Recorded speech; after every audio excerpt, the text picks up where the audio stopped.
ওকে, আমরা নেক্সট যাই। যে হয়েছিল তাহলে এ হচ্ছে কি যে অক্ষের সাপেক্ষে রেখার অবস্থান। তাহলে এটা এক্স অক্ষ, তার সাপেক্ষে রেখার অবস্থান এটা। এখন যদি আমাদের বলতো যে অয় অক্ষের সাপেক্ষে রেখার অবস্থান কি হবে, তাহলে আমাদের নিশ্চয়ই এরকম দেখাইতে হইতো minus twice x plus thrice y are equal to শেষ। এই হচ্ছে অয় অক্ষের সাপেক্ষে আমাদের কিন্তু এরকম দেখাইতে হইতো তখন। ঠিক আছে, আচ্ছা তাহলে এই হচ্ছে কি যে এটা হচ্ছে রেখার অবস্থান অক্ষের সাপেক্ষে গেল। এবার আমরা যাই যে কোন বিন্দুর সাপেক্ষে বিন্দুর অবস্থান। ঠিক আছে, বিন্দুর সাপেক্ষে বিন্দুর অবস্থান। মনে করেন -2,3 আর একটা কত দিই যে 4, মনে করেন 9 দিয়ে দিলাম এই। ঠিক আছে, এখন তারা আমাদের বলল যে এই বিন্দু অবস্থান এই বিন্দুর সাপেক্ষে কত, তাই না? দেখেন তো তারা এখন আমাদের বলতেছে আগে ছিল কিসের সাপেক্ষে, আগে যেগুলো ছিল একটা হচ্ছে অক্ষের সাপেক্ষে বিন্দুর অবস্থান, আবার অক্ষের সাপেক্ষে রেখার অবস্থান, এবার বিন্দুর সাপেক্ষে বিন্দুর অবস্থান। তার মানে বিন্দুর সাপেক্ষে বিন্দুর প্রতিবিম্ব। সেক্ষেত্রে কি জানি, তার মানে এখান থেকে যতটুকু দূরত্ব ঠিক ততটুকু দূরত্ব ওইদিকেই হবে। ঠিক আছে, এখন আপনি যদি চান যে আমি সেটা তো ভালো করে বের করতে পারবো কি, যে ধরে নিয়ে ওই বিন্দুর স্থানাঙ্কটা, ঠিক আছে, ধরে নিয়ে তাহলে ওইটা প্লাস এইটা ডিভাইডেড বাই 2, তাহলে এটা পেয়ে যাচ্ছে। একই কথাই আপনি ওরকমও করতে পারেন। ঠিক আছে, যদি চান ওইরকম, বা যদি আপনি চান এরকম করে করবেন, এদের মধ্যবর্তী ডিফারেন্স কত আমরা কিন্তু আগে দিয়ে করে আসছিলাম, -2 থেকে 5 মধ্যবর্তী ডিফারেন্স 7। ঠিক আছে, তাহলে বাড়ছে, বাড়লে যোগ, তাহলে 7টা আমরা এর সাথে যোগ করি, তাহলে যোগ করলে কত আসতেছে 7 12। ঠিক আছে, এই আগে আমরা করে আসি এই নিয়মটা, যে মনে করেন -2 থেকে 5, তাহলে -2 থেকে 5 এটা হচ্ছে কি মধ্যবর্তী দূরত্ব 7। ঠিক আছে, তাহলে 7 এখন -2 থেকে 5 এটা হচ্ছে বাড়ছে, বাড়লে আমরা যোগ করব, তাহলে এই 7 এর সাথে ওই 5 এর সাথে ওই 7টা যোগ করি, যোগ করলে কত আসে 12। এবার পরেরটা 3 থেকে 9 মধ্যবর্তী ডিফারেন্স কত 6, বাড়ছে, বাড়লে যোগ, তাহলে 9 এর সাথে 6 যোগ করলে আসে কত, 9 এর সাথে 6 যোগ করলে 15, এল হচ্ছে 15 শেষ। এখন দেখেন তো যে আপনি এইটা প্লাস এইটা ডিভাইডেড বাই 2 দেন, দেখেন তো এটা পান কিনা। 12 - 2 কত আসে 10, 10 কে 2 দ্বারা ভাগ করলে 5 চলে আসে, 3 15 কত 18, 18 কে 2 দ্বারা ভাগ করলে 9 চলে আসে। ঠিক আছে, তার মানে হচ্ছে কোন বিন্দুর প্রতিবিম্ব কোন বিন্দুর সাপেক্ষে কোনটা এরকম আমরা বের করতে পারি। বা আপনি এইখানেরটা মনে করেন ধরে নেবেন, ধরে নিই যেটা x অন y অন, তাহলে এটা প্লাস এটা ডিভাইডেড বাই 2 মাঝেরটা চলে আসতেছে আর কি, সমান সমান মাঝেরটা দেবেন, তাহলে এই মানটা পেয়ে যাবে। আচ্ছা, তো এই হলো গেল যে আমাদের সাপেক্ষে। এবার যান 12 নম্বর টেকনিক।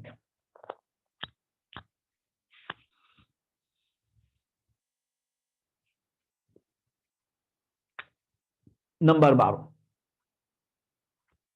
বিন্দুর অবস্থান। ঠিক আছে, একটা বিন্দু তারা একটা বা দুইটা বলতে পারে, ঠিক আছে, যে এত বিন্দু এই রেখার কোন পাশে অবস্থান করে, ঠিক আছে, বা কোথায় অবস্থান করে, রেখার উপরে অবস্থান করে না রেখার বাহিরে, না রেখার যেখানে আছে তার একই সাইডে, এরকম কথা আর কি। ঠিক আছে, তো আমরা সেটা বের করার একটা দেখেন যে লেখেন বিন্দুর অবস্থান, বিন্দুর অবস্থান, অবস্থান। ঠিক আছে, আমরা কিন্তু আগে বিন্দুর অবস্থান রেখার সাপেক্ষে এগুলোর কিন্তু ওগুলার মানে এখন বিন্দুর অবস্থানটা আসলে দেখতেছি যে কোথায় অবস্থান করতেছে এরকম। ঠিক আছে, আগে তো কোথায় সেটা না, আমরা বিন্দুর অবস্থানের নাম বের করছিলাম আর কি। আচ্ছা, তো জাস্ট মনে করেন যে আপনি দুইটা বিন্দুর স্থানাঙ্ক দেওয়া আছে, যে একটা মনে করেন x1 আর একটা হচ্ছে y1, ও আরেকটা হচ্ছে কত x2, কোন একটা সরলরেখা। ঠিক আছে, এই বিন্দু দুইটা দেওয়া আছে। এখন আমরা যদি এই দুটো বিন্দুর কোন সরলরেখা বসায় যদি একই চিহ্ন পাই, ঠিক আছে, তার মানে একই পাশে অবস্থান, একই চিহ্ন বলতে কি, যে প্লাস প্লাস বা মাইনাস মাইনাস, তাহলে একই পাশে অবস্থান করে। যদি বিপরীত চিহ্ন পায় তাহলে বিপরীত পাশে অবস্থান করে, এলো কথা। ঠিক আছে, তাহলে আপনি দেখতে পারেন যে সমীকরণের টোটাল মান, ঠিক আছে, সমীকরণের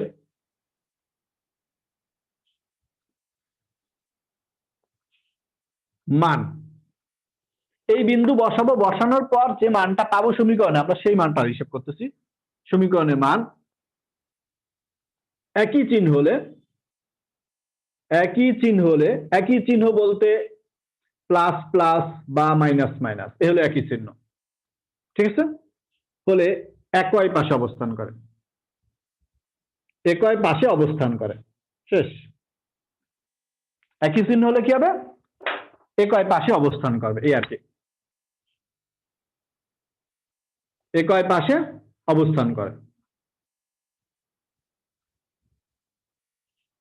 এবার যাই, তাহলে সমীকরণের মান বিপরীত চিহ্ন হলে,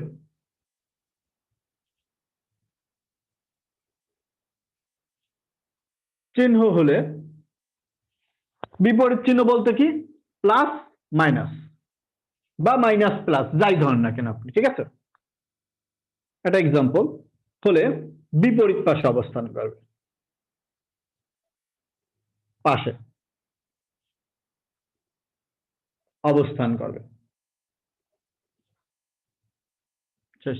এবার আপনি বলতে পারেন যে সমীকরণের মানটা, মান বসানোর যদি জিরো আসে তখন কি হবে, তাহলে এখন জিরো বসালে সমীকরণের উপরেই অবস্থান করে, ঠিক আছে, সমীকরণের মান, বিন্দু বসাইলে সমীকরণের মান, ঠিক আছে, শূন্য হলে রেখার উপর অবস্থান করে বা ওই সমীকরণের উপর অবস্থান করে, ঠিক আছে, রেখার উপর অবস্থান করে,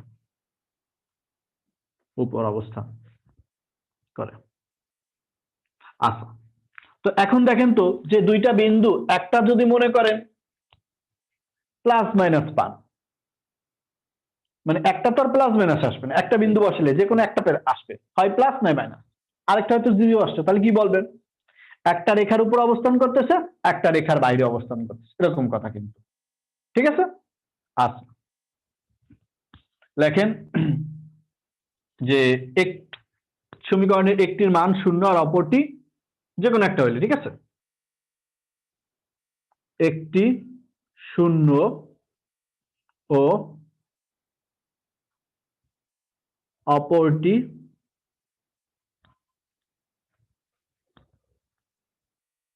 যে কোনো চিহ্ন, ঠিক আছে, যে কোনো চিহ্ন হলে, তাহলে একটি রেখার উপরে, একটি রেখার উপর ও অপরটি রেখার বাহিরে, রেখার বাহিরে অবস্থান করে, ঠিক আছে, বাহিরে অবস্থান করে, এই। তাহলে এবার মনে করেন যে আমরা দেখি এই টাইপের একটা অঙ্ক। আচ্ছা, তো এই টাইপের অঙ্ক একটু শেষের দিকেই আছে,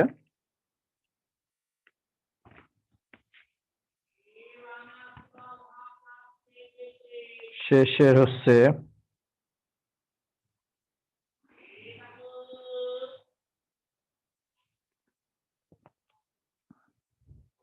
আপনারা দেখেন, আপনি শেষের দিকে বলতে 96 না, শেষ পেজে 180 নাম্বার অঙ্কটা দেখেন, নাম্বার 180, 180 নাম্বার বলছে twice x minus 5y plus 3 equal 0, রেখার সাপেক্ষে -1,2 আর 3,2 বিন্দুর অবস্থান কোথায় হবে, ঠিক আছে, বিন্দুর অবস্থান কোথায় হবে দেখেন তো, তাহলে আমরা একটু তুলে ফেলি। সমীকরণ হচ্ছে twice x minus 5y plus 3 equal 0, 180 নম্বর অঙ্ক। তারা দুইটা বিন্দু দিয়ে দিচ্ছে, একটা বিন্দু বলছে কত, -1,2 আর অপরটা বলছে কত 3,2, এই। তাহলে একটা বিন্দু, ফার্স্ট বিন্দুটা আমি বসাই, যদি -1 বসাই তাহলে -2, 2 বসাই -10, -12, তাহলে -9 থাকে। তাহলে যা আসছে কত? -9। ঠিক আছে, তাহলে দেখেন তো একটা কত আসছে? -9। এবার অপরটা দেখি কি আসে। এইটা এখানে 2, 2 না এটা? আচ্ছা 2। তাহলে অপরটা বসালে কি আসে? এটা বসাইলাম, এই পাইলাম। এবার এটা বসানোর জন্য দেখি কি আসতেছে। 3 দুগুণ 6, আর এটা আসতেছে কত? 5 দুগুণ 10, 4। তাহলে এটাও -1 থাকে। তাহলে দেখেন তো যে দুটোটাই মাইনাস না, তাহলে দুটোটাই একই চিহ্ন। তাহলে একই চিহ্নের কারণে তাহলে আমরা কি বলবো? একই পাশে অবস্থান করে। এই বিন্দু দুটো কোথায়? এই সরলরেখার কোথায় অবস্থান করে? একটা উপরে একটা নিচে, এরকম কথা না কিন্তু। একই পাশে, কারণ একই চিহ্ন, মাইনাস মাইনাস, তাই এই দুটো একই পাশে অবস্থান। এখন অপশনটা দেখেন, একই পাশে। বিপরীত পাশে কখন হবে? বিপরীত চিহ্ন থাকলে। এই যে দিয়ে দিচ্ছে কিন্তু। এবার দেখেন পরে একটা অপশন রয়েছে, একটি রেখার উপর অপরটি বাইরে। তাহলে কি আসে? এরকম। আবার বলছে দুইটি রেখার উপর, তাহলে দুইটি যদি রেখার উপর হয় তাহলে দুটোটাই শূন্য আসছে। তাহলে দুইটি রেখার উপর হবে। আচ্ছা, তাহলে এই হচ্ছে আমাদের যে বিন্দুর সাপেক্ষে যে কাজগুলা হয়েছে সেই কাজগুলো সব শেষ। ঠিক আছে, এখন আমরা একটা রেখা নিয়ে পরেরগুলা কাজ করব। ঠিক আছে, তা এই টেকনিক গুলা, বিন্দুর যত কাজ সব কাজ শেষ। এবার যেহেতু সরল রেখা, এখন সরল রেখা নিয়ে আমরা কাজ করব।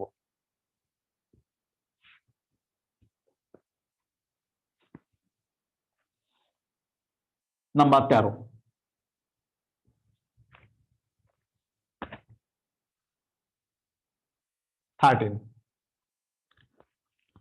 সরলরেখা তৈরি করা লাগবে। তাহলে লেখেন যে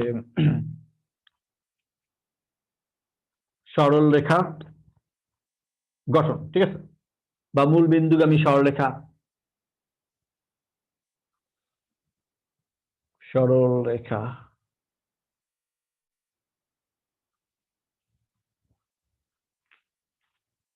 গঠন পদ্ধতি। ঠিক আছে, কিভাবে আমরা এই সরলরেখা তৈরি করব? তো সরলরেখা আমাদের তৈরি করার দরকার নেই। জাস্ট যদি কোনো সময় বলে যে কোনো বিন্দু দেওয়া থাকলে সরলরেখা কি হবে, অপশন টেস্ট করবেন জাস্ট, তাহলে রেজাল্ট চলে আসবে একেবারে। কিভাবে করবেন দেখেন, যে তারা যদি আপনাকে বলে 2,3 বিন্দুগামী সরলরেখার সমীকরণ কত? ঠিক আছে, তো লিখে রাখেন ফার্স্টে 2,3 না সমীকরণ লেখেন। যদি আপনাকে মনে করেন রিটেনে দেয় তখন তো লিখতে হবে আর কি, এমসিকিউ তো আর কাজ হবে না। তো লেখেন যে x1, y1 বিন্দুগামী বিন্দুগামী সরলরেখার সমীকরণ, সরল রেখার সমীকরণ,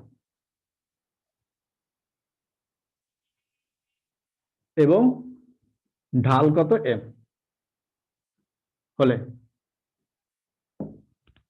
তাহলে আমরা সেক্ষেত্রে লিখবো কি? y মাইনাস y1, যদি ঢাল তারা দিয়ে দেয় তাহলে ভালো, m দিয়ে রাখলাম। আর হচ্ছে কত? x minus x1। এই হচ্ছে কোনো বিন্দুগামী সরলরেখার সমীকরণ। আর আমি আগেও বলছিলাম যে কোনো সময় যদি বলে যে এত বিন্দুতে অবস্থান করে কোন সরলরেখা, বা ওই বিন্দু দিয়ে যায়, বা ওই বিন্দুতে অতিক্রম করছে, ঠিক আছে, বা ওই বিন্দুতে সমদ্বিখণ্ডিত হয়, এরকম কথা যদি বলে কোনো সময়, তাহলে সেগুলো সব অপশন টেস্ট করবে। তাহলে এটা আপনার অপশনে দেওয়া থাকবে সমীকরণটা, তাহলে আপনি এই বিন্দুটা দিয়ে অপশন টেস্ট করতে পারেন। ঠিক আছে, আচ্ছা এবার পরেরটা নাম্বার 2 নাম্বার লেখেন, অয় অক্ষের কর্তৃতাংশ সি, এই কথাটা যদি বলে, ঠিক আছে, মূল বিন্দুগামী সমীকরণ লেখেন যে মূল বিন্দুগামী সরলরেখার সমীকরণ, মূল বিন্দুগামী সরলরেখার সমীকরণ y সমান mx। ঠিক আছে, আর অয় অক্ষের খণ্ডিতাংশ যদি দেওয়া থাকে, বা কর্তৃতাংশ যদি দেওয়া থাকে, বা ছেদাংশ যদি দেওয়া থাকে, ঠিক আছে, নাম্বার 3 সি অয় অক্ষের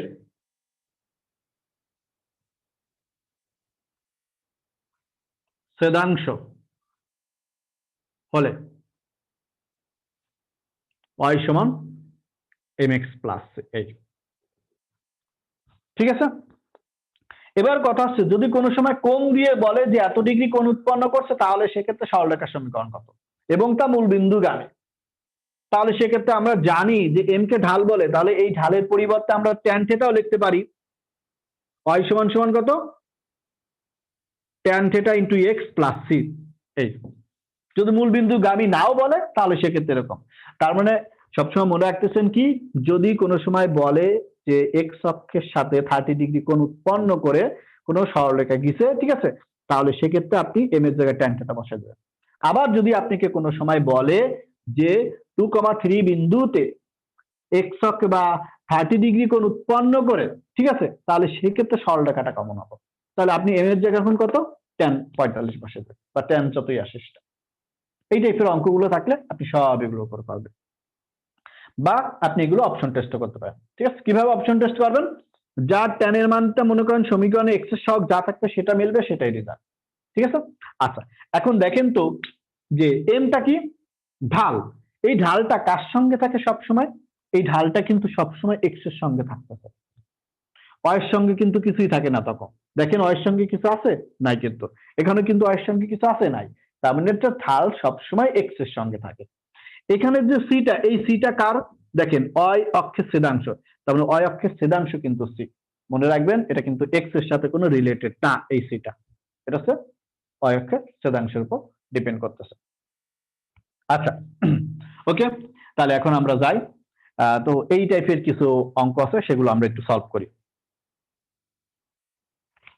যেগুলো সমীকরণ গঠন করা যাচ্ছে।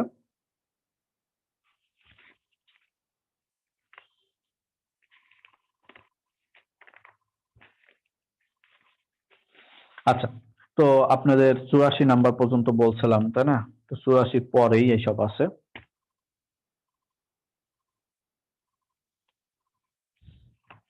82 নাম্বার অঙ্কটা দেখেন, ঠিক আছে।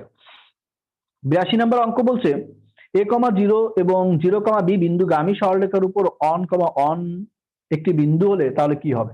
ঠিক আছে, তাহলে এরা বিন্দুগামী বলছে, তাহলে আপনি জাস্ট ফার্স্টে মনে করেন কোনো সরলরেখাও জানেন না, ঠিক আছে, আবার হচ্ছে এক্স অক্ষের সরলরেখাও, এরকমও যদি কোনো একটা সরলরেখা আপনি ধরে নেন, এটা মনে করেন এক্স অক্ষ আর এটা কত অক্ষ, আর একটা সরলরেখা, এগুলো তো দেখাইছি। 4 নম্বর সরলরেখাটা দেখেন, যদি আপনি ধরে নেন যে এক্স অক্ষকে এ বিন্দুতে, তার মানে এখান থেকে কত এ বিন্দুতে, তাহলে এই বিন্দুর স্থানাঙ্ক a,0, অয় অক্ষকে এরকম কোন 0,b বিন্দুতে সেট করা, তাহলে এর সরলরেখাটা এরকম হবে।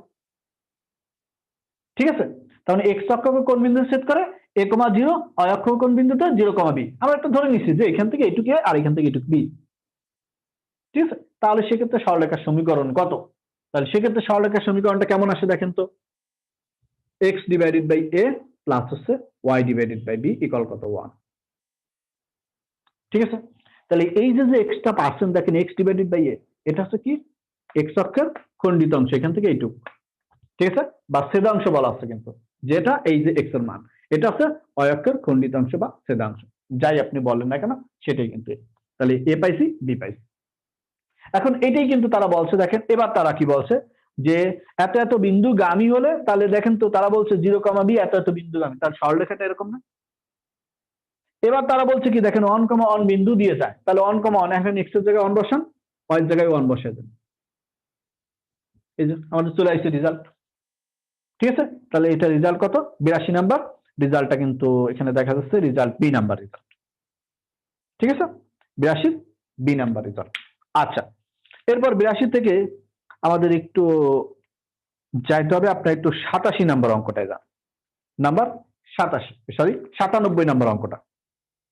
97 নাম্বার বলছে কি দেখেন, সরলরেখা 5x plus 4y minus 12 equal 0 দ্বারা অক্ষদ্বয়ের মধ্যবর্তী খণ্ডিত অংশের দৈর্ঘ্য কত।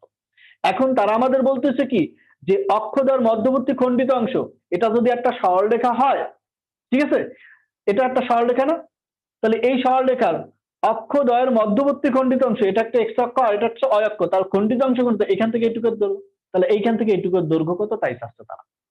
তাহলে কিভাবে বের করবো, এখান থেকে এটুকুর দৈর্ঘ্য কি হবে দেখেন তো, এটা একটা কি সমকোণী ত্রিভুজ না, তাহলে সমকোণী যদি ত্রিভুজ হয় তো অলরেডি কিন্তু আমরা করে আসছি যে এখান থেকে এটুকুর দৈর্ঘ্য 0 থেকে 0, তখন a স্কয়ার প্লাস হচ্ছে b square, x1 minus x2 এর square minus y1 minus y2 তার হোল স্কয়ার, এই লিখলাম। তাহলে রুট ওভার কত আসছে, root over a square plus b square. এই এখন যদি মনে করেন যে আপনাকে এখন দিয়ে দিয়েছে তারা একটা সমীকরণ দিয়ে দিয়েছে, এরা এটা বুঝতে দিই যে তার একটা সমীকরণ দিয়ে দিয়েছে 97 নাম্বারটা, 5x plus 4i minus 12 equal কত 0। এই সমীকরণটা এখন আপনাকে বলতেছে কি যে এর এক্স অক্ষ অয় অক্ষের মধ্যবর্তী খণ্ডিত অংশ কত, বা মধ্যবর্তী খণ্ডিত অংশের দৈর্ঘ্য কত, সেই কথাটা বলছে। তার এখন আপনি ফার্স্ট কাজ কি, খণ্ডিত অংশ বের করতে পারেন, ওই আগের সমীকরণটার মতো বানিয়ে দেবো। 12 কে ওই সাইডে নেন, নিয়ে ভাগ করে দেন সবাইকে, তাহলে ভাগ করলে এরকম আসে না, এক্স ডিভাইডেড বাই 4 প্লাস হচ্ছে কত ওয়াই ডিভাইডেড বাই 3 ইকুয়াল কত 1। ঠিক আছে, আমি এটাকে এই সাইডে নিছি, নিয়ে তারপর সবাইকে 12 দ্বারা ভাগ করে দিচ্ছি। আচ্ছা, তো এক্স অক্ষের খণ্ডিত অংশ কত 4, ওয়াই অক্ষের কত 3, তাহলে এখন আপনি করে দেন। অতএব খণ্ডিত অংশ 4 স্কয়ার 3 স্কয়ার, তাহলে 4 স্কয়ার 3 স্কয়ার কত আসে 5, এল হচ্ছে রুট ওভার 25 আসে, সেখানে 5, তাহলে বুঝছেন, তাহলে খণ্ডিত অংশ কত আসছে 5 চলে আসছে। আচ্ছা, এখন এই একই কথাই, ঠিক আছে, এই সরল রেখাটাই যদি এখন আপনাকে এরকম বলে যে এখানে যদি বলে যে এর, তাহলে মনে করেন আপনি কত হবে, যে ক্ষেত্রফল কত হবে, এই সরলরেখাটার ক্ষেত্রফল কত, তাহলে সেক্ষেত্রে আপনি কি করে করবেন। ঠিক আছে, আপনি কিন্তু একটা জানেন যে আসলে ক্ষেত্রফলের দৈর্ঘ্য হাফ ইন্টু ভূমি গুণ উচ্চতা না, আর এটা কি নিশ্চয়ই একটা সরলরেখা যদি কোনো সময় থাকে তা সে সবসময় কিন্তু মূলবিন্দুগামী। ঠিক আছে, সে সবসময় কি মূলবিন্দুগামী, কিন্তু সরি মূলবিন্দুগামী না, সে সবসময় মনে করেন সমকোণী একটা ত্রিভুজ উৎপন্ন করবে, কিন্তু একটা সরলরেখা সবসময়, কিন্তু তা আপনি যেখানেই নেন না কেন। ঠিক আছে, আচ্ছা, তো তার মানে হচ্ছে লিখে রাখেন সরলরেখার ক্ষেত্রফল, সরল রেখার ক্ষেত্রফল, রেখার ক্ষেত্রফল হাফ ইন্টু ভূমি গুণ উচ্চতা, তাহলে এ ইন্টু বি। দেখুন তো আপনি ভূমি গুণ উচ্চতা কি দিছিলেন, এটা কি ছিল এক্স অক্ষের খণ্ডিত অংশ না, বিটা কি ছিল ওয়াই অক্ষের খণ্ডিত অংশ। তাহলে এখন আপনি পাচ্ছেন কি, যদি আপনাকে এই সরলরেখা থেকে বলে যে ক্ষেত্রফল কত, তাহলে আপনি এক্স অক্ষের খণ্ডিত অংশ ওয়াই অক্ষের খণ্ডিত অংশ দিয়ে দেন। তাহলে এখানে কত হাফ ইন্টু 4 ইন্টু 3, তাহলে কত আসতেছে 6 বর্গ একক। তাহলে এই হলো 6 বর্গ একক চলে আসতেছে। ঠিক আছে, তাহলে এভাবে আপনি এই অঙ্কগুলো পারবেন। আচ্ছা, তো 105 নম্বর অঙ্কটাও দেখতে পারেন, 105, 6, 105 নম্বর দেখেন যে এক্স অক্ষের খণ্ডিত অংশের পরিমাণ কত। এখানে এক্স অক্ষের খণ্ডিত অংশ কত 4, এটাই কিন্তু চাইছে 105 এ, মানে এই টাইপেরই অঙ্ক। 6 নাম্বারটা দেখেন যে 6 নাম্বারটা বলছে কি অয় অক্ষের খণ্ডিত অংশ কত, তাহলে এখানে অয় অক্ষের খণ্ডিত অংশ কত 3, কারণ এগুলোই কিন্তু এই চাচ্ছে একটা সরলরেখা দিয়ে। আচ্ছা, এরপর যান 119 নাম্বারে কি আছে, 119 আর 20 119 নাম্বারটাও দেখেন মধ্যবর্তী খণ্ডিত অংশ কত পারবেন। আচ্ছা, 120 নাম্বারটা বলছে দেখেন সরলরেখাটি অক্ষদ্বয়ের সাথে যে ত্রিভুজ উৎপন্ন করে তার ক্ষেত্রফল নির্ণয় করো। তাহলে যে ত্রিভুজ উৎপন্ন করতেছে তার ক্ষেত্রফল, তাহলে এইরকম কিন্তু ক্ষেত্রফল আমরা সবসময় মনে রাখবেন, যদি একটা সরলরেখা বলে দেয় তাহলে আপনি এরকম খণ্ডিত অংশ বের করে কি করবেন, হাফ ইন্টু এ গুণ বি। ঠিক আছে, আপনি হাফ ইন্টু এ গুণ বি দিলেই খণ্ডিত অংশ কাজ করে ফেলতেছেন আর কি। আচ্ছা, এইটুকু হচ্ছে তার কাজ। তাহলে এই হচ্ছে আপনি পাইছেন, এগুলো হচ্ছে একটা সরলরেখা দিয়ে আসলে যা যা বের করতে বলে সেইগুলোই আমাদের এই কাজ হয়ে গেছে। আর একটা জিনিস আছে যে যদি এই সরলরেখা থেকে তারা কোনো সময় ঢাল বের করতে বলে, ঠিক আছে, যে একটা সরলরেখা দিয়ে দিয়েছে এখন সেইখান থেকে তারা ঢাল বের করতে বলতেছে, তাহলে সেক্ষেত্রে আপনি কি করবেন। তো মনে রাখেন সরলরেখাটা যেরকমই থাকুক না কেন, ঠিক আছে, যে a x plus b y plus c equal 0, এটা একটা সরলরেখা, তো লিখে রাখেন ঢাল নির্ণয়। ঠিক আছে, আচ্ছা, এটা আপনি টেকনিক নাম্বার দিতে পারেন, চেঞ্জ করে দিতে পারেন এই টাইপের অঙ্ক তো। আচ্ছা, এই টাইপের আর কয়েকটা দেখাই, ঠিক আছে, আমরা এটা পরে যাই, এই টাইপের আর কয়েকটা দেখে আসি।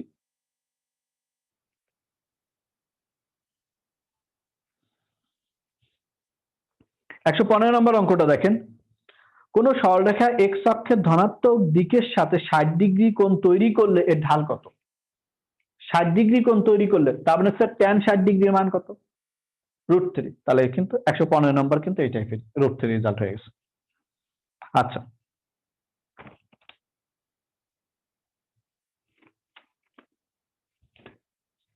115 পারতেছেন আপনারা, এই টাইপের আর হচ্ছে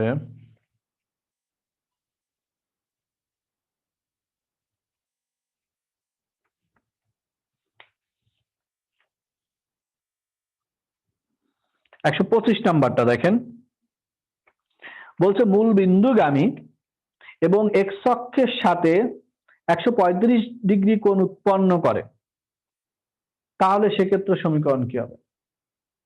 এক্স অক্ষের সাথে মূল বিন্দুগামী, তাহলে দেখেন তো যে মূল বিন্দুগামী সমীকরণ কোনটা লিখছিলাম, এই যে এটা না?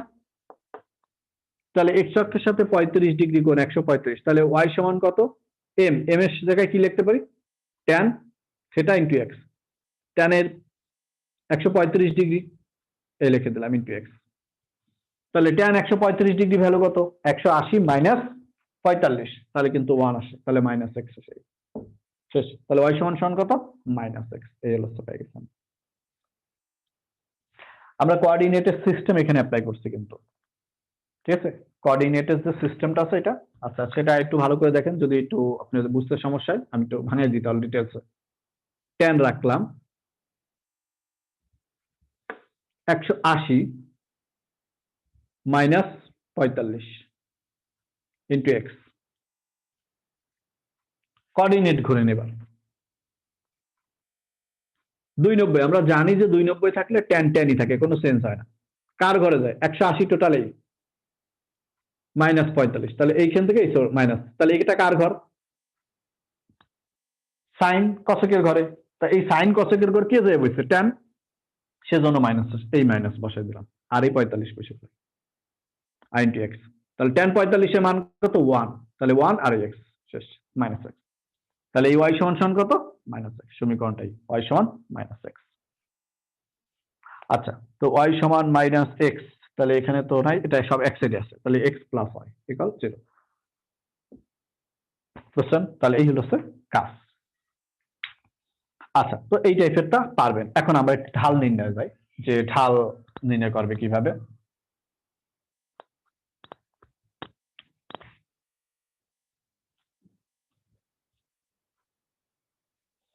নাম্বার 14, ঢাল নির্ণয়। ঢাল নির্ণয়